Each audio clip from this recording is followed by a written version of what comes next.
Evangelio según San Juan, capítulo 11, versículo 8.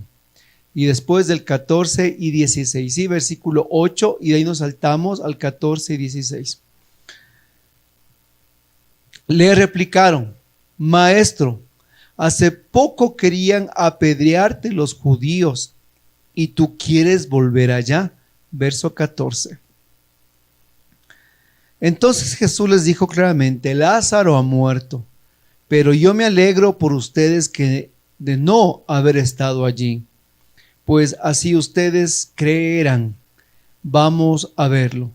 Entonces Tomás, apodado el mellizo, dijo a los otros discípulos: Vayamos también nosotros a morir con él. Palabra de Dios, te alabamos, Señor.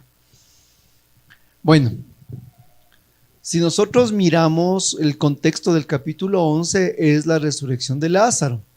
Y pues enviados de Marta y María fueron a decirle que su amigo Lázaro, al que tú amas, está enfermo, pero Jesús se queda más días en ese lugar.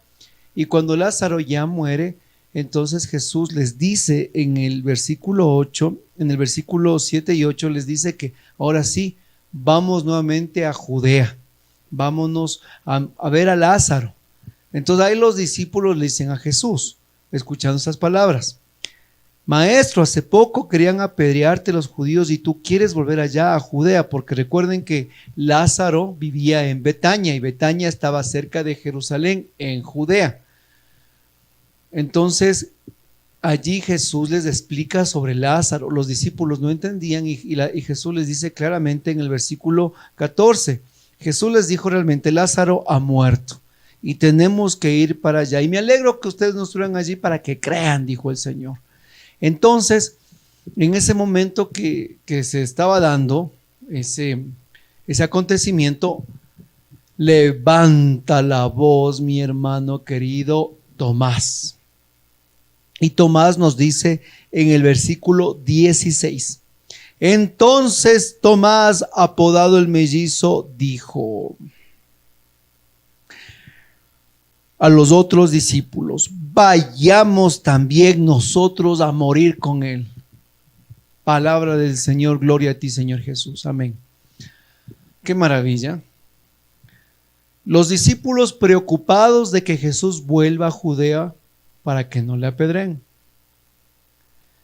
Y en ese momento Tomás dice claramente: vayamos también nosotros a morir con él, o sea, con Jesús. Vayamos también nosotros a morir con él, con Jesús. Entonces, este es el primer momento de Tomás.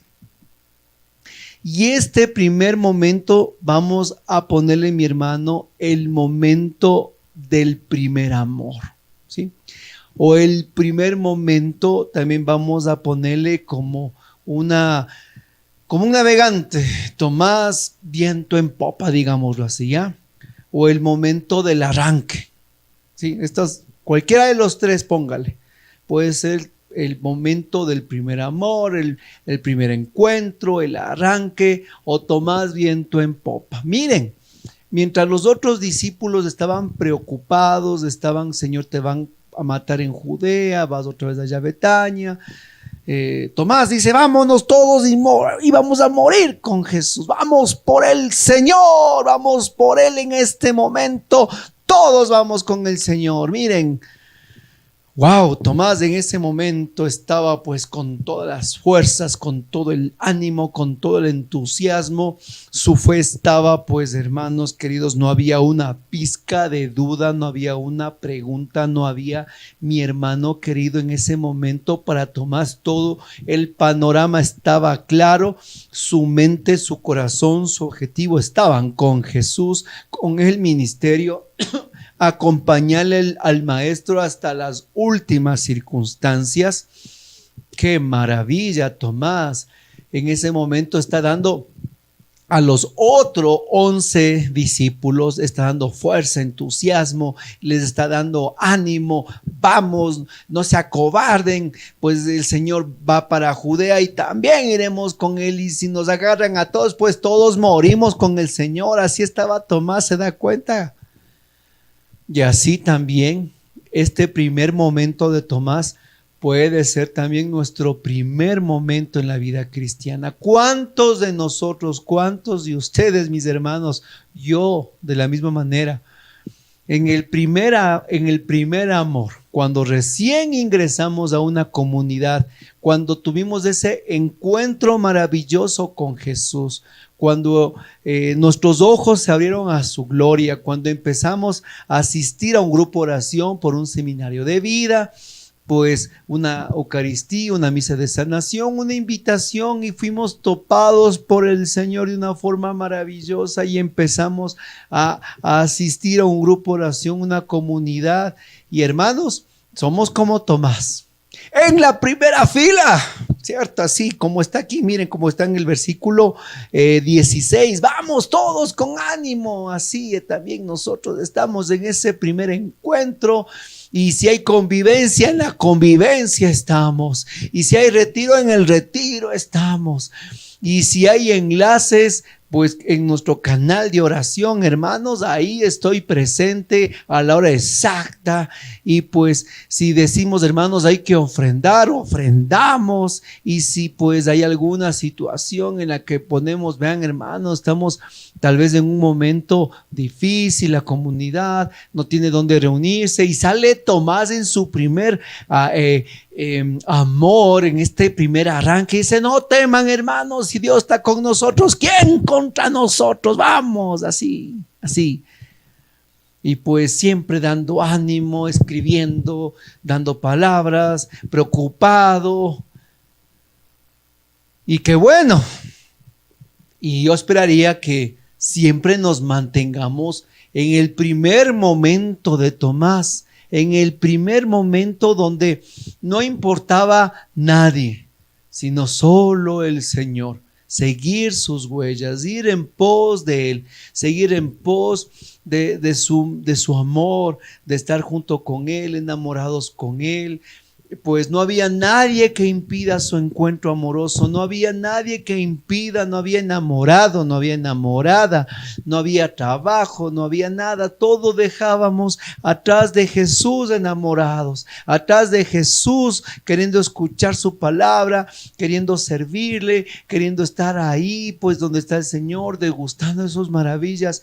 Yo digo que qué maravilloso, y cómo quisiera en verdad que en esta primera etapa, porque recuerde que son 4 etapas de Tomás, cómo quisiera que en esta primera etapa, ¿saben qué? Que es la etapa de la luna de miel con Jesús, con el Señor, permanezcamos siempre, estemos siempre ahí, siempre.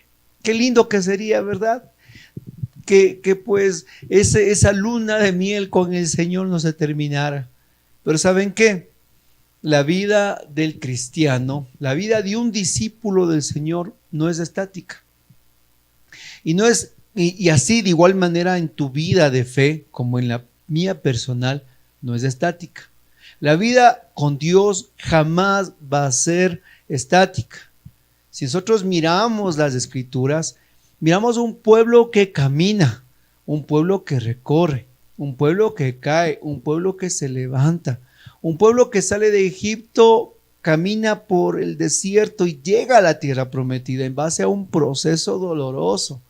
Miramos a nosotros en la pedagogía divina de que Dios nos ha llamado a un pueblo estático, que está simplemente mirando el cielo, sino un pueblo que camina. Y eso, mis hermanos, son los momentos de Tomás.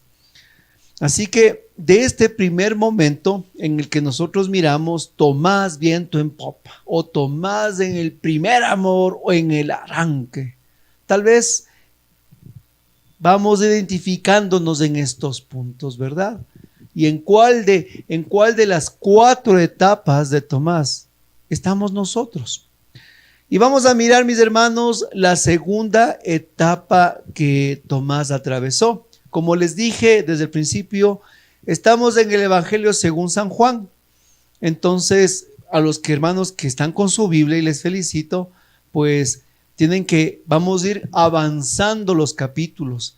Y a medida que avanzan los capítulos en San Juan, vamos a mirar también cómo avanza Tomás en su proceso con el Señor.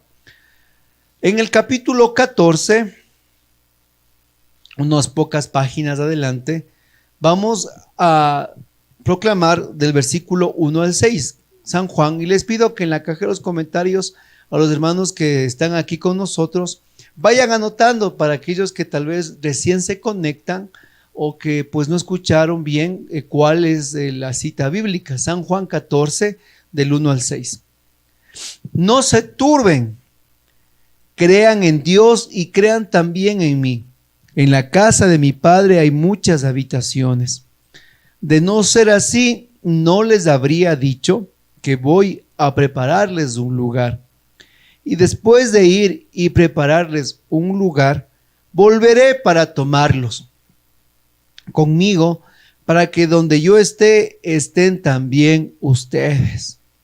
Para ir a donde yo voy, ustedes ya conocen el camino.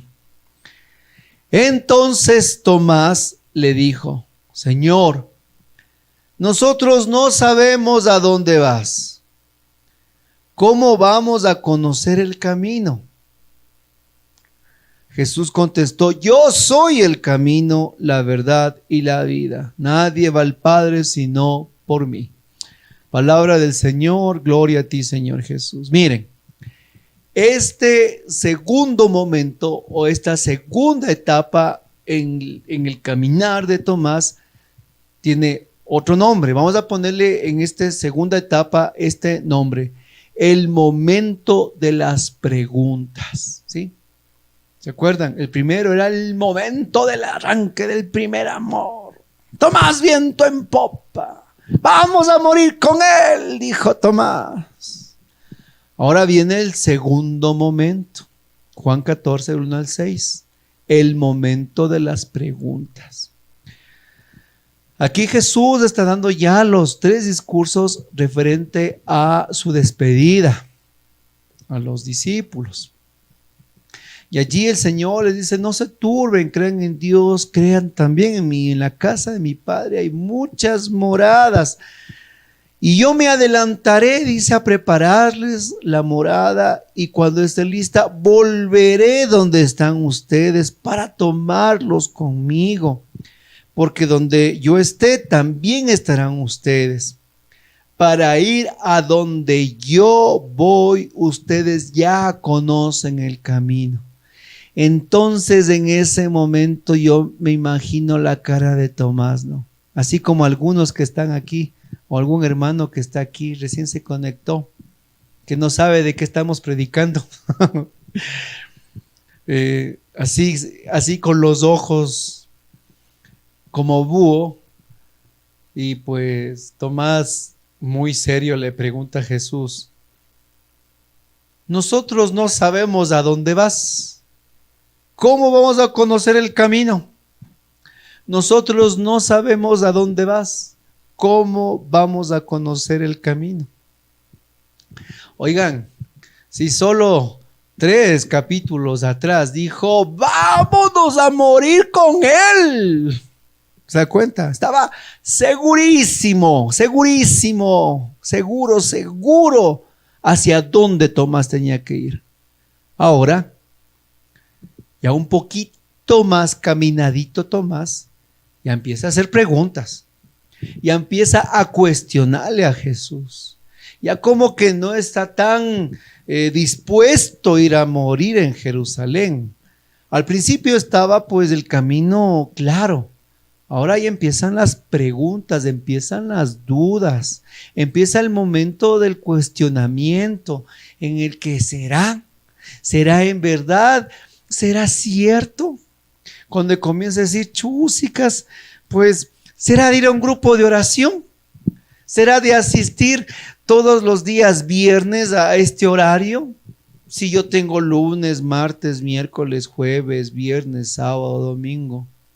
Y como una vez preguntábamos a un grupo de oración que estaba iniciando, les decíamos, queremos preguntarles, porque estaban en el grupito, ¿no? Nos invitaron y estaban ellos que hagamos grupos lunes, que el martes, que el miércoles, y no se ponían entre las 20 personas de acuerdo qué día.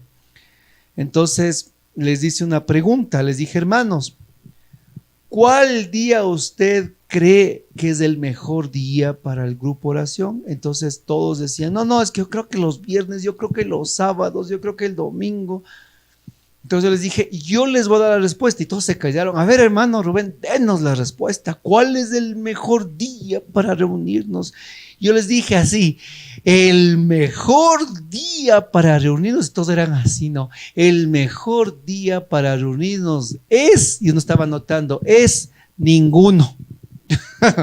Y todos se quedaron, ¿qué? Sí, les dije, el mejor día es ninguno. Porque siempre vamos a tener cosas que hacer, ocupaciones, trabajo, problemas, salidas, cumpleaños, dolor de barriga, tráfico, hoy pandemia, que es ahora la pandemia, ¿no es cierto? Siempre va a haber algo que a nosotros nos agarre y no nos deje salir. Porque el día que nosotros fijamos para nuestra perseverancia y crecimiento es el día que yo opto totalmente en mi encuentro con Jesús. Dentro de mi libertad, dejo todo lo que yo tenga que hacer, dejo todo aquello de lo cual mi vida se desenreda y se enreda, y mis obligaciones personales y todo el universo que yo soy, dejo a un lado para estar con el Señor. Sí, eso se llama el primer momento de Tomás. Pero este segundo momento Tomás ya cuestiona y le dice a Jesús, no sabemos a dónde vas. Al principio quería ir a morir con él. Ahora le dice que ya no sabe a dónde vas. Y peor, ¿y cómo vamos a conocer el camino? Ya no sabemos, ya no sabe, ya Tomás ya se le perdió la brújula. ¿Cómo vamos a conocer el camino? Nosotros no sabemos a dónde vas.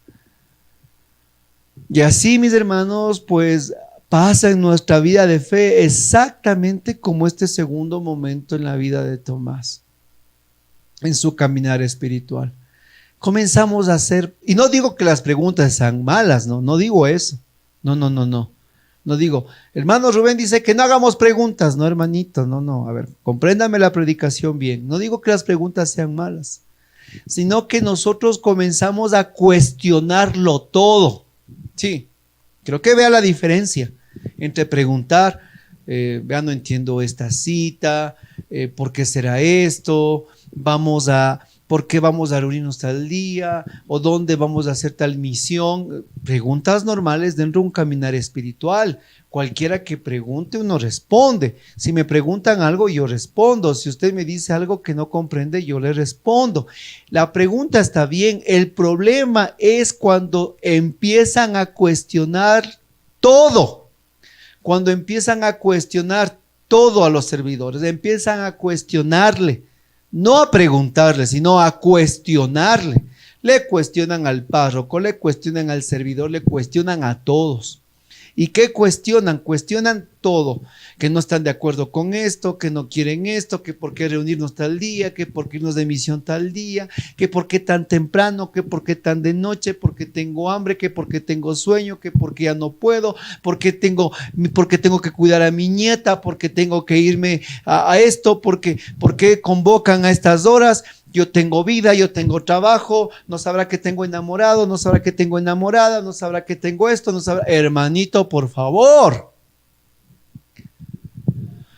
Es el segundo momento de las dudas, de las preguntas.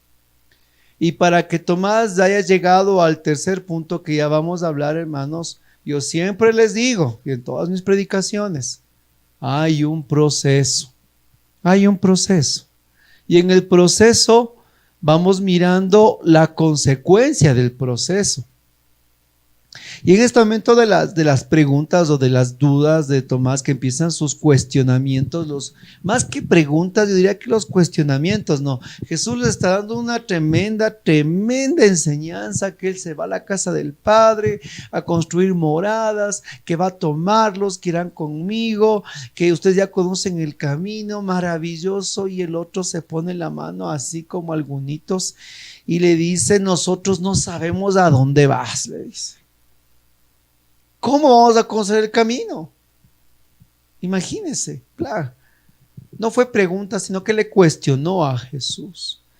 Y nosotros tenemos que ir mirando en nuestra vida espiritual, en nuestro caminar espiritual, cuando no solo preguntamos, sino que somos los cuestionadores de la comunidad. Oigan, al servidor le cuestionan hasta de cómo está parado, cómo está hablando.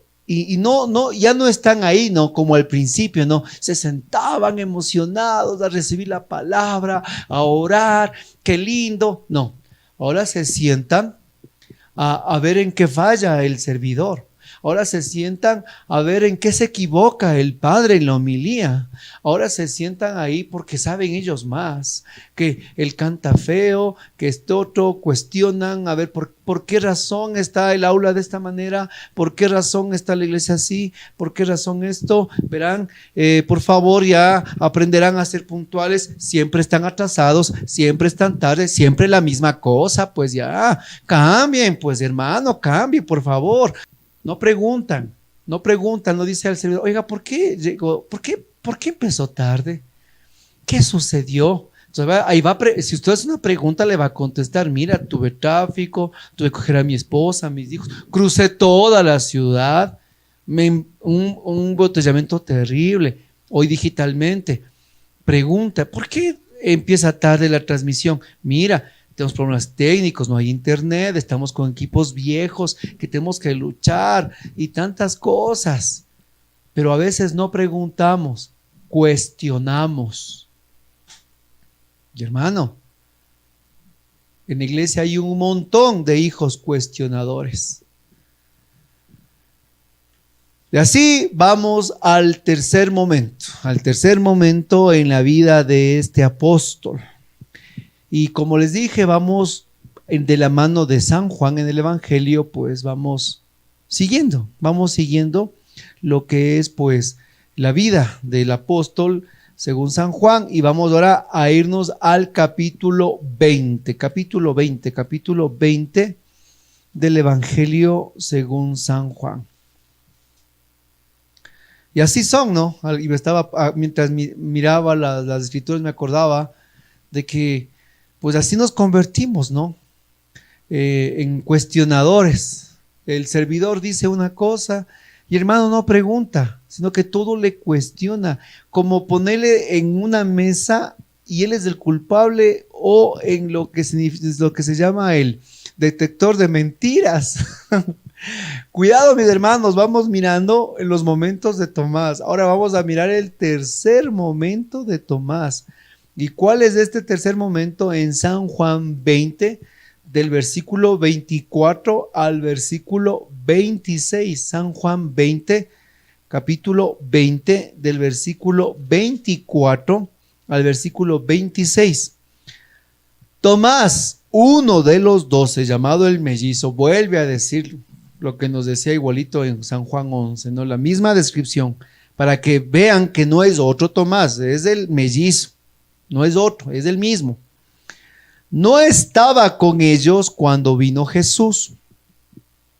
Los otros discípulos le dijeron: hemos visto al Señor. Pero él contestó: hasta que no vea la marca de los clavos en sus manos, no meta mis dedos en el agujero de los clavos y no introduzca mi mano en la herida de su costado, no creeré. Palabra del Señor, gloria a ti, Señor Jesús. Este tercer momento de Tomás se llama el momento de la duda. El momento de la duda, mi hermano. El momento de la duda. Hermano, Mire, vamos citando los 3 momentos de Tomás. Primer momento, el momento del arranque.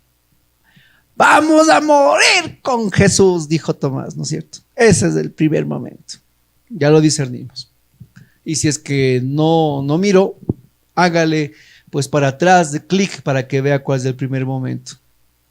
Segundo momento de Tomás ya no es vamos, sino que ahora ya no pregunto, sino que cuestiono. Es el momento de los cuestionamientos de la vida de fe y pastorales. ¿Ya? Ya Tomás como que se siente en el mismo nivel que Jesús, ¿no? Ya cuestiona, ya no pregunta, ya cuestiona. ¿Y cuál camino vamos a ir? Pues le dice, si no sabemos cuál es, le dice así. Ya no pregunta, cuestiona.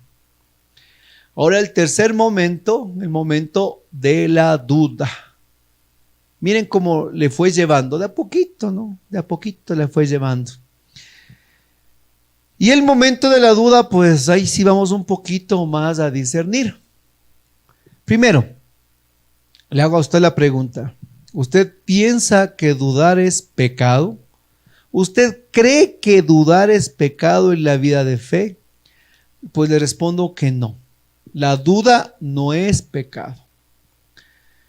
¿Cuál sí es el pecado? Es que usted teniendo dudas no pregunte a alguien que le puede esclarecer su duda de su vida de fe. Recapitulo, dudar no es pecado. Lo que sí es pecado es que usted tiene una duda, se quede callado. Teniendo una duda, usted no pida a alguien que puede contestarle en su vida de fe sobre le esclarezca sobre su vida o sobre la duda que usted tiene. Ese es el problema, ¿ya? Entonces, también vamos a encontrar a otra raza, digámoslo así, que tienen dudas, pero la duda que tienen es una duda en la que ellos desde el principio ya se respondieron.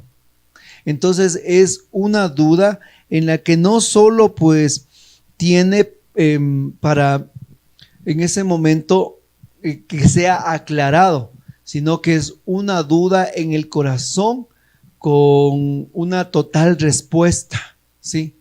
O sea, no creer. Diferentes los que dudan y necesitan que se les aclare, y los otros son los que dudan con orgullo de su duda y a pesar de las 1000 respuestas se mantienen en su duda. A ver, un poquito clarifico y ejemplifico estos dos dudosos, ¿sí? Hay dos dudosos, el que duda pero quiere que le aclare y el que duda y a pesar de las respuestas sigue dudando. ¿Por qué? Porque en su corazón, el de acá, ya tiene la respuesta. Ejemplo, hay un hermano tal vez que duda y dice, vea hermano, yo no comprendo esto de la transmutación. ¿Cómo es que el cuerpo y la sangre de Cristo, pues, de ese pan y de ese vino se transforman en su cuerpo? Explíqueme, no entiendo, tengo dudas, tengo preguntas. Entonces, un servidor, un sacerdote, un diácono, un ministro de Eucaristía, un líder de la iglesia le responde con el catecismo, con el magisterio, le responde con la palabra de Dios, le responde con milagros eucarísticos, y la persona que estaba dudando, con la respuesta que le da coherente, se le va la duda. ¿Entiende? Porque hay un sustento en el magisterio, en la palabra de Dios, en los testimonios. Entonces comprende y entiende y su duda es aclarada.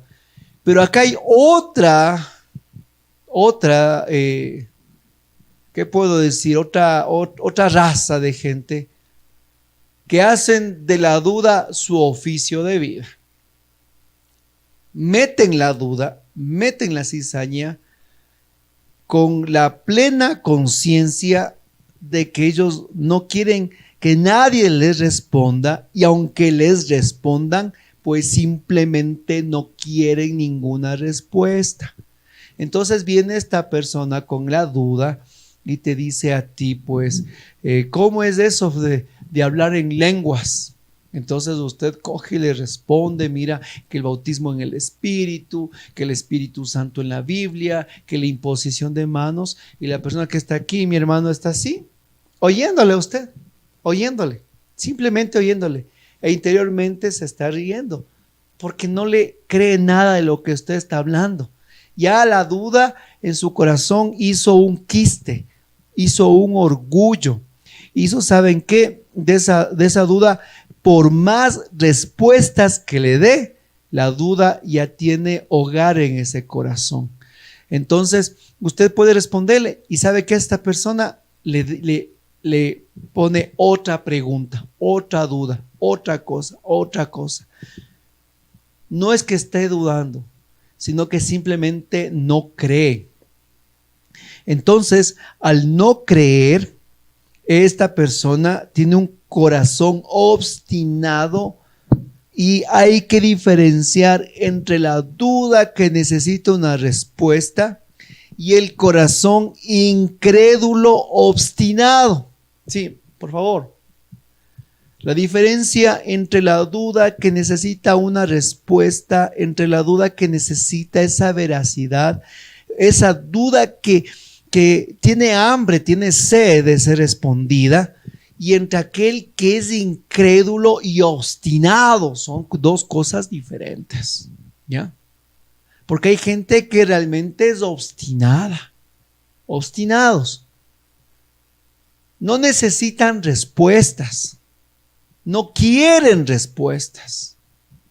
Simplemente se quedaron en la incredulidad y en una obstinación por más respuestas teológicas, vivenciales, por más testimonios de vida. Simplemente se quedan en su rincón, se quedan en su lugar diciendo: yo no creo, no creo, no creo, no creo, no creo y no creo.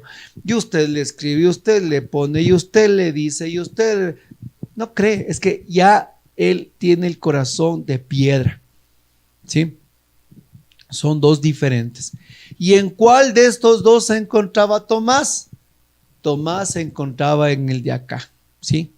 En el de la duda que necesitaba una respuesta.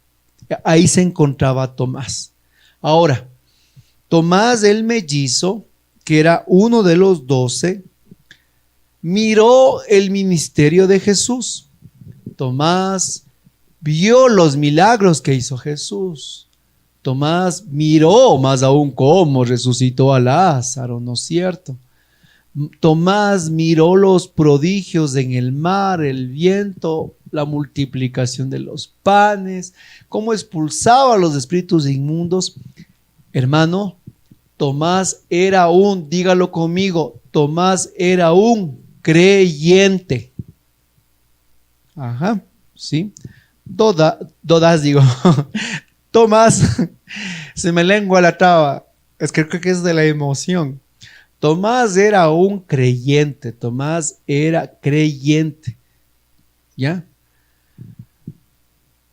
Y en Tomás se refleja a todos los cristianos creyentes que dudan y necesitan respuestas, hermanos, sólidas, que tú y yo tenemos que darles en este mundo, en esta actualidad, en este hoy presente. En Tomás se refleja a los cristianos que creen, ojo, que creen, pero dudan y necesitan respuestas, ¿sí? No son los obstinados incrédulos. Creo que estoy claro, ¿verdad? Sino en Tomás se reflejan los cristianos que creen, pero necesitan urgentemente respuestas. Y mis hermanos, Tomás, al ser creyente, aquí vamos a entender una gran diferencia. El apóstol Santiago dice que hasta los demonios creen y tiemblan. Exactamente. El apóstol Santiago dice que hasta los demonios creen y tiemblan. Entonces viene el cuestionamiento. ¿Es suficiente creer? ¿Es suficiente ser un cristiano creyente? ¿Es suficiente ser un carismático que cree? Porque Tomás tenía que pasar de ser un discípulo creyente a un discípulo que acepte. Y hermanos, en esta sociedad nos hemos quedado con cristianos creyentes, pero que no aceptan. Creen en un Dios, creen en el Padre, creen que existe un Dios en los cielos, pero no han aceptado en su vida todavía la resurrección y no han aceptado en sus corazones el señorío, la presencia de Jesucristo como Señor, Dios y Salvador. Están solo aquí, al otro lado de la barda. Están como Tomás, desde la distancia, mirando el juego. Qué diferente, mi hermano querido, es usted sentarse arriba en el palco y mirar cómo juegan el partido de fútbol. Y usted ahí arriba, usted es un experto para el fútbol, que tenía que hacer esto, que tenía que meter el pie, que tenía que tapar de esta manera, que por qué no mete la cabeza, que por qué no se corre todo el estadio. Y nosotros sentados tomando cerveza o comiendo. Qué lindo, ¿no es cierto? Y en la iglesia nos encontramos con cuántos Tomás que están desde el palco criticando, desde el palco hablando, desde el palco cuestionando, desde el palco dudando. Ahora, diferente es estar en el palco que es arriba, ¿no? La general, como se dice por aquí vulgarmente, general arriba, que meterse en la cancha de fútbol. Y ¿saben qué? Los otros 10 apóstoles, porque el uno ya se ahorcó, los otros 10 apóstoles estaban metidos en el juego. Ellos estaban en el juego y en el juego ellos le dijeron: hemos visto al Maestro, hemos visto al Señor. Pero aquí también miramos en Tomás, ¿saben qué? Al discípulo ausente. ¿Y saben qué? La Biblia es bien interesante cuando nosotros nos metemos en ella. Y usted cuando mira, a veces los evangelistas, me refiero a Lucas, Mateo, Marcos y Juan, ¿no? A los evangelios, a veces dan unos detalles impresionantes del evangelio. Y dicen, Jesús estuvo escribiendo. Y hasta indican, Jesús suspiró. Y dicen, hasta la forma, ¿no?, de la cual encontró los lienzos y el sudario doblado. Y dan detalles que uno ve hasta el mínimo detalle, ¿no es cierto? Hasta de la forma en la que estaban ellos corriendo, hablando. Hasta lo que suspiró, dice Jesús, imagínense. Pero aquí, en esta parte, simplemente dice que no estaba con ellos, no dice la razón del por qué no estaba con ellos. Y cuando la Biblia no pone este tipo de detalles es porque nos deja a nosotros abierta la palabra de Dios. ¿Con qué objetivo? Para entender. ¿Y qué entender? Tomás era el discípulo ausente. Y no para preguntar qué se fue a hacer Tomás, sino para comprender qué significa hoy en nuestras vidas el discípulo ausente. El discípulo ausente es el que se pierde la gloria de Dios. Y lo digo, mi hermano, y escríbalo ahí en la caja de comentarios. Diga, El discípulo ausente es el que se pierde constantemente la gloria de Dios, a Cristo vivo y resucitado. El discípulo ausente es aquel que se me está perdiendo, hermanos, del partido. Aquel que solo está escuchando por la radio. Aquel que le están contando lo que están jugando allá los otros. Ese es el discípulo ausente. El discípulo ausente es el que dice, el próximo viernes me conecto. El discípulo ausente es el que dice, mañana me veo la repetición del canal. Total, ahí queda grabado, ¿no es cierto? No está haciendo vida de comunidad. Discúlpeme, mi hermano. Y eso les digo a los que mañana van a ver, con todo el respeto. Pero cuando nosotros no estamos en el día del grupo, perdemos algo. ¿Y saben qué es? Estar con la comunidad. Estar con los otros 10. Los 10 estaban reunidos y ahí estuvo Jesús. Hermanos, no es que dijo Jesús, a ver, hoy estoy con los 10, ya vengo, voy con Tomás que se fue a hacer otros negocios. No, Jesús se presentó y estuvo presente, vivo y resucitado, con la comunidad reunida, con la iglesia reunida. Ahí está Jesús. Donde uno, dos o más esté, ahí está Jesús. Jesús no se le apareció en solitario a Tomás, sino se le apareció a la iglesia reunida. Y el discípulo ausente, que no nos dice la Biblia que se fue a hacer, significa, mi hermano, todas las cosas que tú y yo vamos a hacer por no estar en la casa de Dios. Así de fácil. Porque para justificarnos y tener pretextos somos número uno. Yo les he preguntado, hermanos, ¿por qué no viene al grupo de oración? Pero si me ponen una lista de excusas, que yo digo en verdad, o sea, son peor que doctores. Y ¿saben qué? Aquí el discípulo ausente se perdió la gloria de Dios. Y al perderse la gloria de Dios, Tomás entra para sí en un momento de caos, de confusión. ¿Se da cuenta?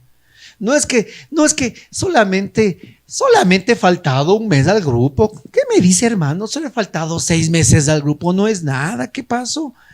Oye, un hermano me dijo hace una vez, le digo, oye, te volvemos a ver a los tiempos, qué gusto. Ay, no. ¿Qué pasó, hermano Rubén? Me dice, todavía más bravo, me dice, ¿qué pasó, hermano Rubén? Yo, ¿caso que he estado lejos de Dios? ¿Caso que Dios se ha alejado de mí? ¿Caso que yo no he estado rezando en mi casa? ¿Caso que yo no he estado orando en mi casa? ¿Caso que yo no he estado leyendo la Biblia? ¿Acaso yo no he estado haciendo así? A ver, le dije, hermanito, calmadito primero, no le estoy acusando.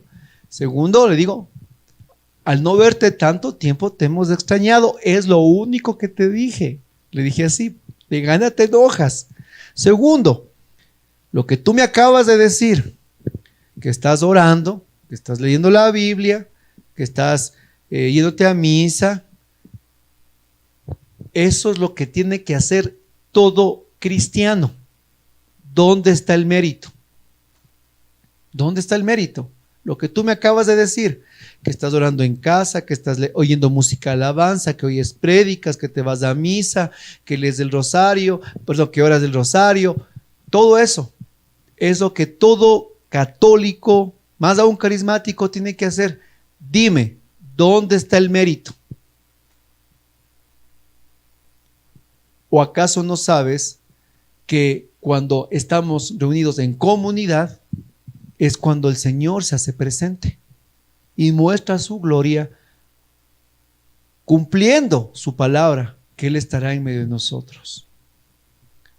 Y así somos nosotros, mis hermanos.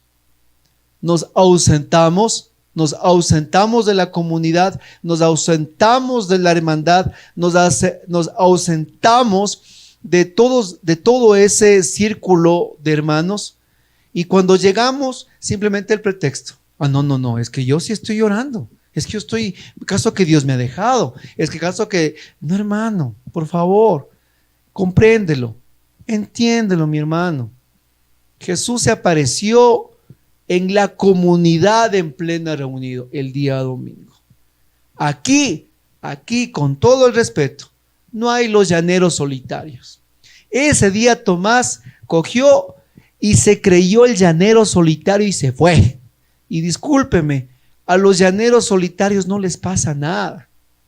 A los que son islas flotantes, individuales, gremios solitarios, oigan, a esos regresan a pedirles pruebas a los otros 10. Imagínense, 10 discípulos, 10 apóstoles. 10 apóstoles le dijeron, hemos visto al maestro. 10 contra 1. ¿Y qué hizo ese uno? Pidió pruebas. No fue suficiente el testimonio de 10 apóstoles. Él a cambio pidió pruebas. Y dijo, y pidió 2 pruebas. Si no meto mis manos en sus llagas de las manos del costado, no creeré. Dijo, punto. Lo que ustedes me dicen no me satisface.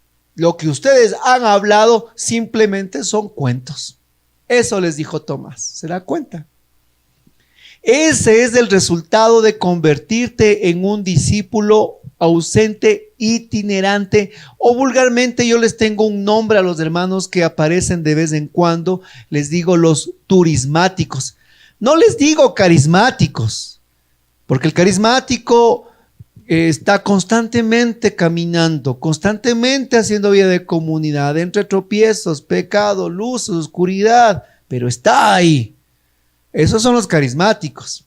Los que aparecen de vez en cuando solo a criticar, solo a preguntar, a ver qué hay, así, de vez en cuando, esos son los turismáticos. Y lamentablemente mi querido Tomás se hizo turismático, pues. Y al ser turismático no fue suficiente la predicación de 10 apóstoles, pidió pruebas. Y pidió pruebas. ¿Por qué? Porque su corazón estaba enfriado. Porque su corazón estuvo ausente y está ausente, porque su corazón ya no arde, porque ya no es el Tomás que nos dice en el Evangelio según San Juan capítulo 11, vámonos a morir con él. No, ahora es el Tomás que viene y dice, a ver, a estos 10 no les creo, yo quiero pruebas fehacientes. Meto mis dedos en sus llagas de las manos y en el costado, si no, no creo, porque ya no es suficiente lo que me dicen, quiero más. Quiero pruebas. ¿Y saben qué? Hay hermanos que vuelven a los tiempos al grupo de oración, a los tiempos vuelven. Y sucede, como decía un hermano, dice, vuelvo al año, todo igualito, decía este hermano, todo igualito. El mismo local, el mismo servidor, las mismas señoras, los mismos hermanos. Las mismas canciones, las mismas prédicas. ¿Qué ha cambiado? Dice. Lo mismo, dice. Lo mismo. Ay, Tomás, te vamos a responder, Tomás. Te vamos a responder ante lo mismo. Te vamos a responder en esta noche, Tomás. ¿Y cuál es la respuesta? Sencilla. Te voy a invitar a que vayas a cualquier paisaje y en ese paisaje sencillamente te pares frente a un río y tú vas a pararte en ese río y vas a ver el río, vas a ver los árboles, vas a ver las montañas y quiero que vuelvas dentro de un año a ese mismo paisaje. ¿Qué te parece? Y tú vas a volver al año y vas a decir, en este paisaje todo es igual, el mismo árbol, el mismo río, las mismas montañas. ¿Qué ha cambiado? Ese es el pensamiento del discípulo ausente, porque algo sí ha cambiado. El río ya no es el mismo. El agua que tú miraste hace un año, esa agua ya corrió, ya fluyó, ya caminó, ya se fue. ¿Sabes qué? Ya llegó al mar. Y no es que tú vuelves a los tiempos y están los mismos y los mismos. El mismo hermano predicando, el mismo hermano cantando. No es que es lo mismo, hermano. Ellos ya crecieron. Ellos ya están evangelizando. Ellos tienen otra visión pastoral. Ellos han acrecentado sus dones, han perfeccionado sus carismas. Ellos ya están dando muestras de una fe madura, mientras tú eres un itinerante que solo vienes a cuestionar, a preguntar y con pruebas sólidas. Entonces, de esa manera, nos encontramos en el tercer momento de Tomás. Les dije que eran 4, ya vamos terminando. Ahora, yo siempre les digo, sería muy triste quedarnos hasta ahí, ¿no? Decís, ya, descansa en paz, Tomás, hasta ahí. Descansa en paz, mis hermanos. Descanse en paz. No, no, no. Ante este declive de Tomás, este declive en su vida espiritual, hermanos, llega el momento de Jesús. Y cuando Jesús entra en acción, siempre va a ser un antes y un después. Y cuando llega Jesús, miren, Tomás estaba en el declive y cuando llega Jesús es ¡rum! Otra vez para arriba. Así es. Así es con el Señor. Cuando el Señor interviene en nuestras historias personales, cuando el Señor interviene en nuestras realidades pastorales, cuando el Señor interviene en nuestras vidas. Nos va a decir ahí mismo en San Juan 20, ahora del versículo 26 al 28. 8 días después, los discípulos de Jesús estaban otra vez en casa y Tomás con ellos. Estando las puertas cerradas, Jesús vino y se puso en medio de ellos. Les dijo: la paz esté con ustedes. Después dijo a Tomás: pon aquí tu dedo y mira mis manos, extiende tu mano y métela en mi costado. Deja de negar y cree. Tomás exclamó: tú eres mi Señor y mi Dios. Jesús replicó: ¿crees porque me has visto? Bienaventurados los que no han visto, pero creen. Palabra del Señor, gloria a ti, Señor Jesús. Este cuarto momento de Tomás se va a llamar el momento de la seguridad. Sí, cuarto momento. Espero que alguien esté en la caja de comentarios poniendo momento número 1, el arranque. Momento número 2, las dudas. Las preguntas, perdón. El momento número 3, el momento de la duda. Ahora el momento número 4, el momento de la seguridad. Vean cómo cambia, ¿no? Tomás como que va bajando, ¿no? El momento del arranque, el momento de las preguntas, el momento de la duda. Ahora, ¡rum! Otra vez para arriba, el momento de la seguridad. Eso. Porque así es nuestra vida de conversión. Porque así es nuestro propio caminar. No es que aquí el Tomás, el incrédulo, aquí el Tomás, no, hermanito. En la vida de Tomás está nuestra propia vida. En la vida de Tomás es nuestro propio caminar espiritual. Entonces, vamos mirando, dice en el versículo 26, 8 días después, empieza diciendo clarito, miren cómo es la palabra de Dios, da un detalle. Y a través al lector de la Biblia no asiduo, pues simplemente deja pasar este detalle. Pero vamos a mirar para los ojos del Espíritu los 8 días después. Los 8 días después y su significancia. Los 8 días después. De domingo a domingo son 8 días. Jesús se les aparece glorioso el día domingo. El día que está reunida la comunidad, que nosotros la llamamos la Eucaristía. ¿Sí? Primerito.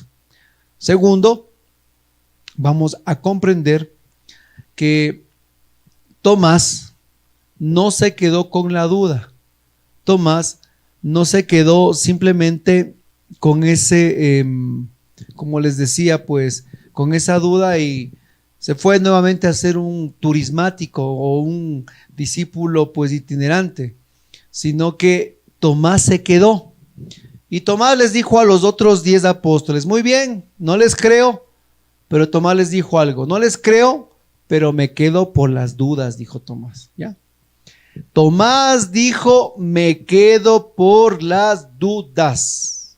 Y hermanito, yo te pido a ti, que si tú estabas pensando en dejar la iglesia católica, si tú estabas pensando dejar tu comunidad de oración, si tú estabas pensando irte de la iglesia, ten la valiente actitud de Tomás, una actitud valiente. Tomás dijo, me quedo inseguro, me quedo con cuestionamientos, me quedo no creyendo al resto de los discípulos, me quedo aquí, pero por las dudas me quedo por las dudas, no me voy, me quedo por las dudas. Hermano, quédate un poco más, no te vayas, quédate por las dudas, quédate como Tomás se quedó por las dudas. No me voy, me quedo por las dudas, dijo, me quedo.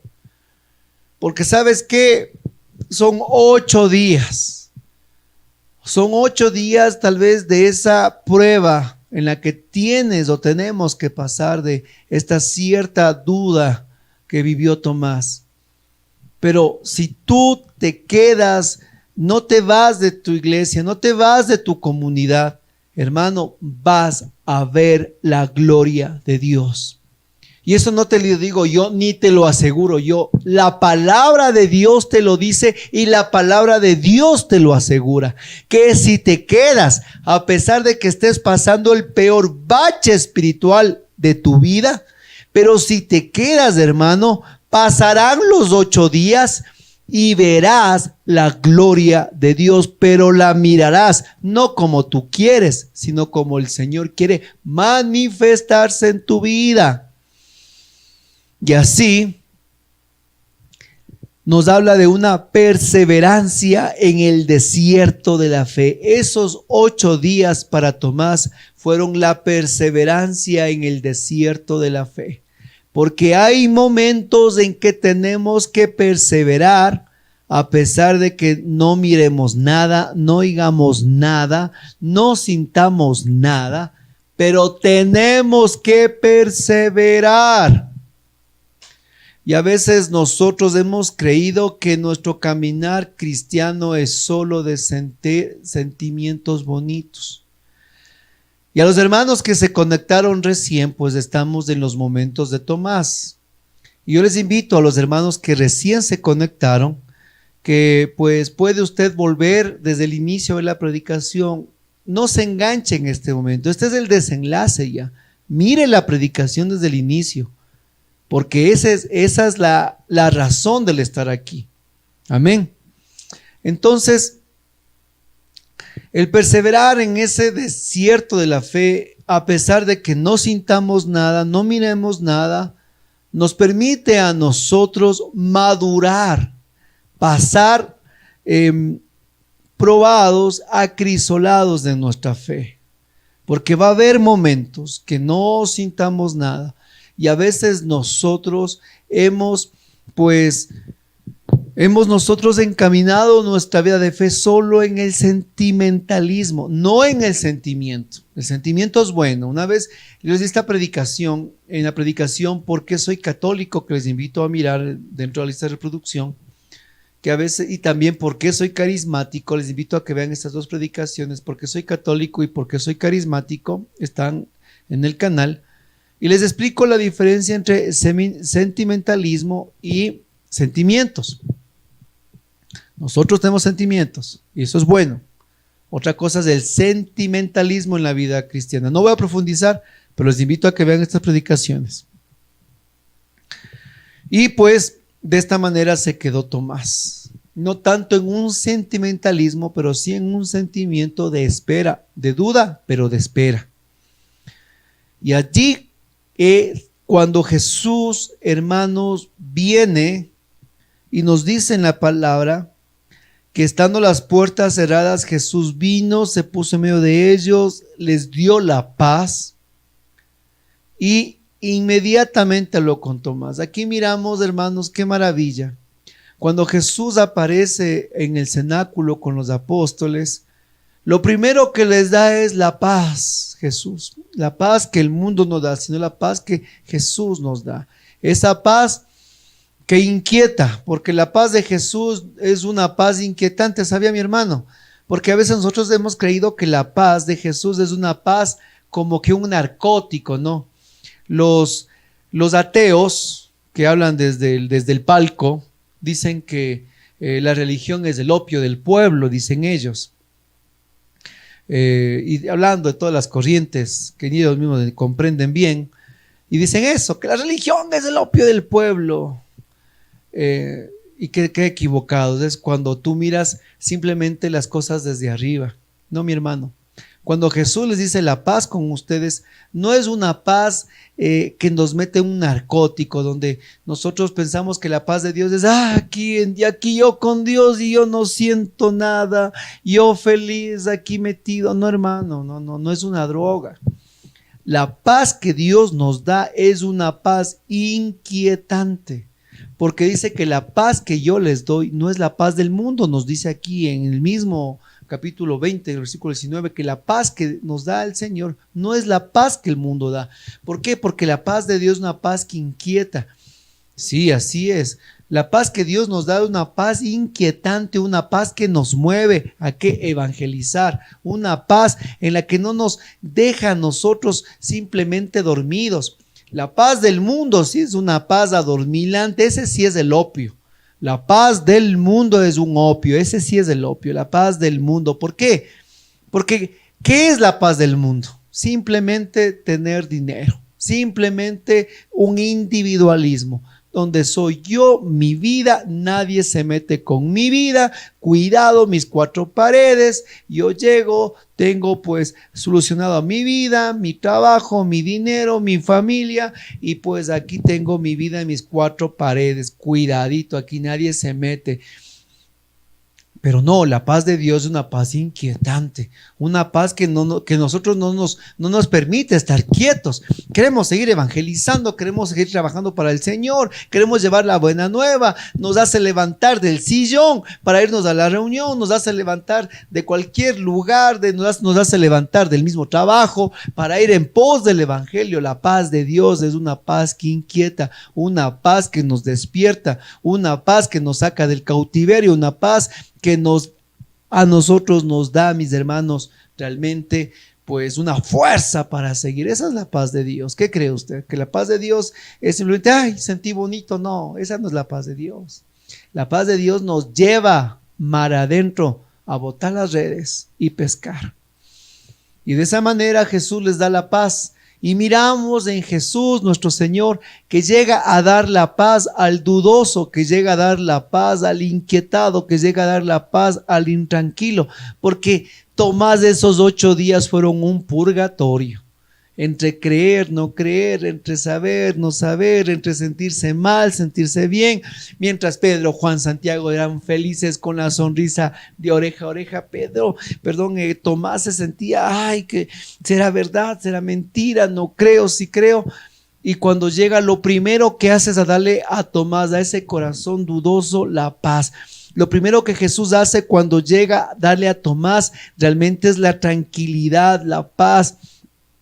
No les llega ni a juzgar, ni a criticar, ni a decir, ¿dónde? A ver, ya llegué, a ver, ¿dónde está el dudoso? A ver, ¿dónde está el dudoso? ¿Dónde está? Ahora sí le voy a caer a este. Hermano, qué actitud de Jesús, qué maravilloso que es el Señor. Y así también tenemos que ser nosotros, por favor, los servidores.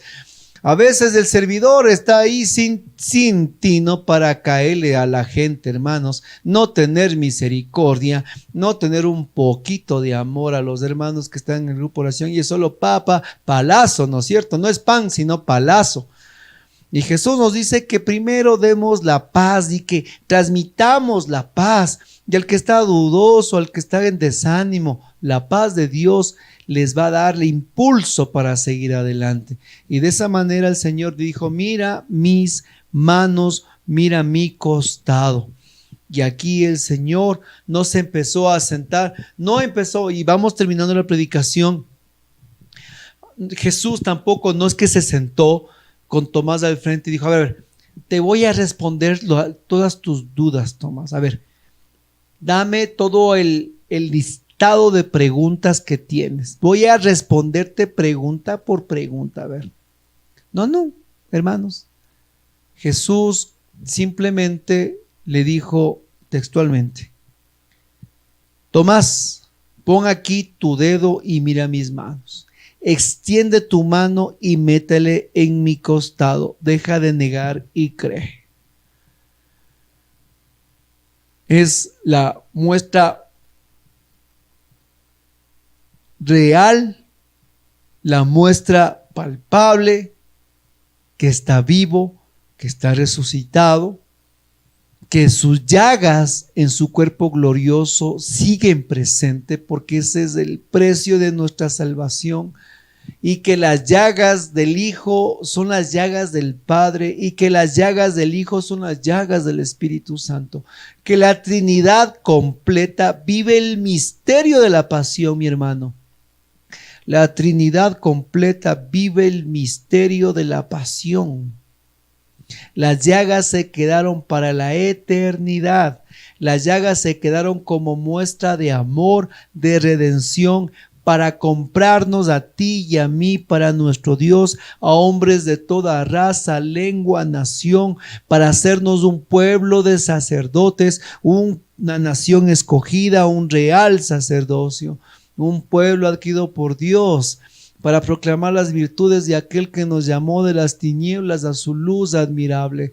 Las llagas de Jesús están presentes para todos aquellos que hoy necesitan la respuesta. Jesús está vivo. No es un fantasma, no es una aparición, no es alguien que simplemente le bajaron de la cruz y pues escucharon que todavía latía el corazón y pues le fueron a curar con un médico y se levantó sanado. No.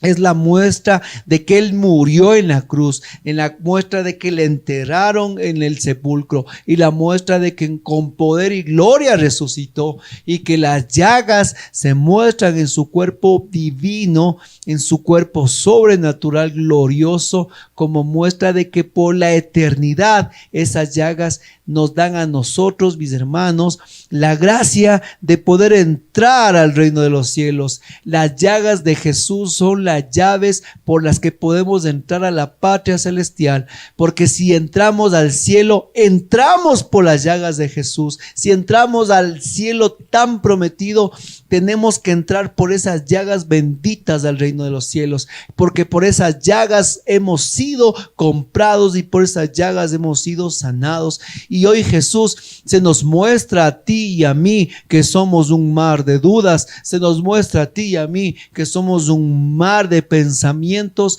y de cosas en la cabeza, y dice: aquí están las llagas de mis manos y mi costado, mételas y deja de negar y cree. Y cree, y cree, y cree, hermano querido, y cree. Y hoy nosotros, a igual que Tomás, tú y yo somos como Tomás, descargados totalmente, como cuando un celular está sin batería, cuando estamos totalmente, hermanos, que ya no avanzamos. Tomás metió los dedos en la llaga de Jesús y él se recargó, hermano, se recargó su vida espiritual. Él se recargó con el corazón de Jesús latiente. Él pudo sentir el corazón de Jesús en las llagas. Hermano, si sientes dudas, o yo siento dudas, si estamos en pecado como estamos en pecado casi siempre, entonces acerquémonos al Señor y metamos nuestros dedos en sus llagas, que el Señor nos mostrará y nos permitirá recargarnos en nuestras vidas de fe, nos permitirá levantarnos del hueco donde estamos y que se despejen esas dudas, que se despejen, así como cuando está la neblina y no vemos nada y de repente ¡yum!, se abre nuevamente el panorama, pero solo será cuando nosotros también nos acerquemos y metamos los dedos en las llagas del Maestro, mis hermanos queridos. Aquí, en este momento, Tomás pasó a dejar de ser simplemente un cristiano creyente a un cristiano que acepta, mi hermano, acepta la resurrección, el poder salvífico del Señor, la presencia santa de Dios. Hermano, el mundo, les dije, está plagado de personas que creen en Jesús, creen en el Cristo, creen en el Señor, pero no le han aceptado como su Señor, porque aquí en el versículo 28 dice: Tomás exclamó: tú eres mi Señor y mi Dios. Tomás aceptó, Tomás proclamó la verdad más grande de fe que está en la Biblia. Versículo 28, un versículo del capítulo 20 de Juan. Tomás proclamó que Jesús es Señor y Dios, pero póngale atención, Tomás dijo: tú eres mi Señor y mi Dios. No dijo Tomás: tú eres nuestro Señor y nuestro Dios. No habló en orquesta, no habló en manada, habló de una forma personal, individual. Proclamó el señorío de Jesucristo para sí. Tú eres mi Señor, tú eres mi Dios.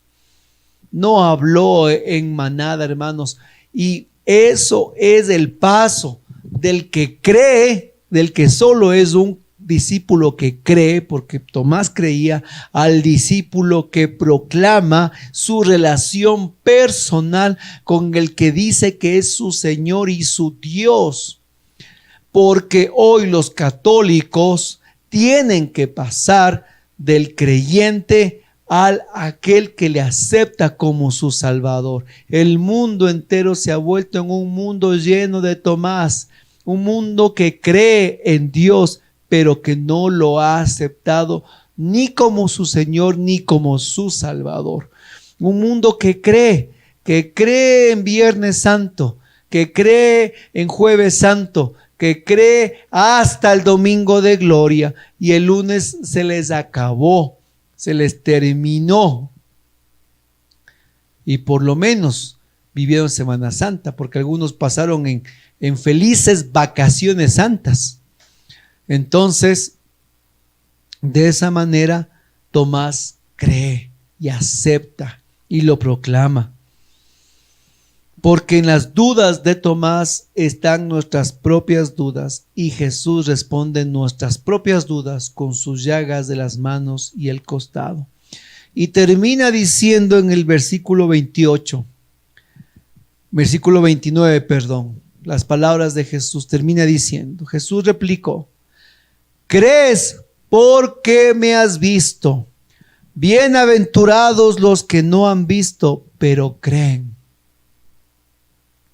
Para terminar, cuando le vengan con cuentos de que Jesús era un extraterrestre, que Jesús era un revolucionario, que Jesús simplemente, algunos que de la nueva era dicen que activó todo su potencial del cerebro, los testigos de Jehová que dicen que Jesús no es Dios, que es el Hijo, pero que no es Dios, y así tanta secta como los mormones, testigos de Jehová, adventistas, que andan con cada cuento, con cada cosa.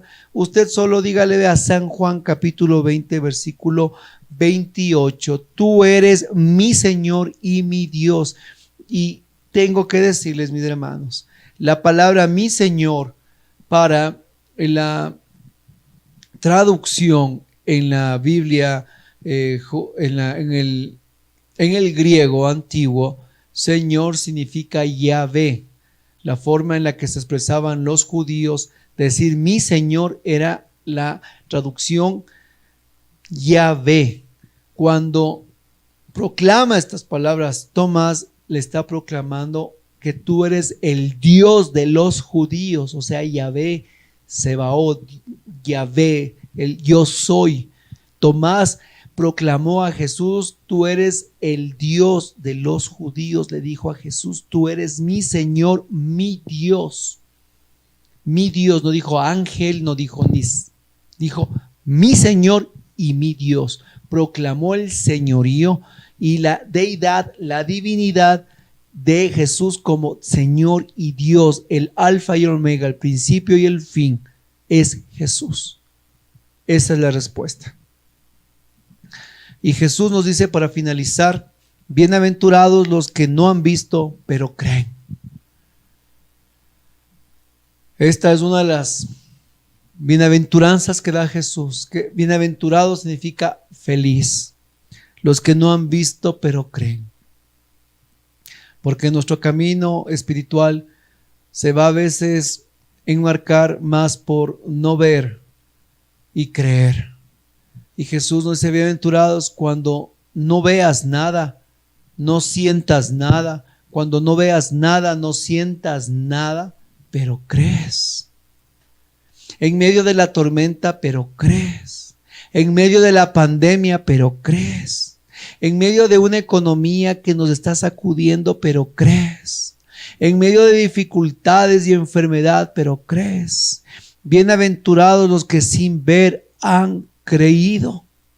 Bienaventurados, felices. Tú, Tomás, porque viste, creíste, dice. Crees porque has visto. Crees porque has visto. Pero felices los que no han visto y creen.